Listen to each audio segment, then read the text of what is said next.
Les élections à mi-mandat aux US, l'environnement et ses effets secondaires et quelques sujets échos font la une de la presse nationale ce mardi. Attaqué par les républicains et contesté dans son propre camp, Barack Obama est la cible, titre Libération, et risque de perdre sa majorité aux élections parlementaires ce mardi. La Croix parle d'usure et redoute une cinglante défaite du Parti démocrate d'Obama lors de ces élections. Et plus déterministe, Le Monde annonce presque sa défaite. Pour le quotidien du soir, le président des États-Unis pourrait bien perdre le Sénat aujourd'hui.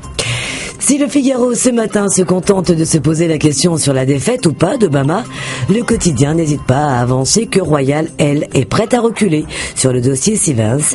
C'est aujourd'hui que la ministre de l'Environnement reçoit tous les acteurs, adversaires et partisans du dossier. Et là où le journal n'a pas tort, c'est que ça risque d'être tendu entre gouvernement et écologistes. Décidément, la transition énergétique déraille pour l'humanité, qui annonce aujourd'hui une journée d'action des salariés du transport, histoire de rappeler au gouvernement quelques-unes de ses promesses. Et puis, c'est sur un air de déjà-vu quelque part que les Échos révèlent qu'il existe dans le budget une taxe surprise sur les résidences secondaires, qui pourrait être relevée de 20% en zone tendue. La mesure doit rapporter 150 millions et sera présentée la semaine prochaine. Alors, ce n'est pas trop le problème des migrants de Calais, même si là aussi la zone est tendue. Les nuits sans toit, titre le gratuit métro, après la visite hier du ministre de l'Intérieur Bernard Cazeneuve à Calais, annonçant la création d'un centre d'accueil de jour, une mesurette pour les associations pour qui ça rappelle un certain Sangatte. Et à chacun sa crise du logement, les quadras sont en galère selon Aujourd'hui en France et cherchent des colocataires pour faire la maille.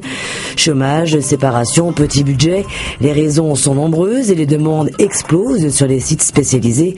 Il est bien loin le temps de l'auberge espagnole. Côté sport, Paris, Bayern, Chelsea, même combat sur l'équipe. Puisque invaincus en Europe et en championnat cette saison, les trois clubs partent à l'assaut du Real Madrid, tenant du titre. Mais jusqu'à quand, se demande le quotidien sportif. Mais au fait, que fait François Hollande dans tout ça? Mais oui, il est en visite officielle au Canada. Et que fait-il? Il se débarrasse de ses vraies fausses bonnes idées. Sur ce, bonne journée et bonne lecture.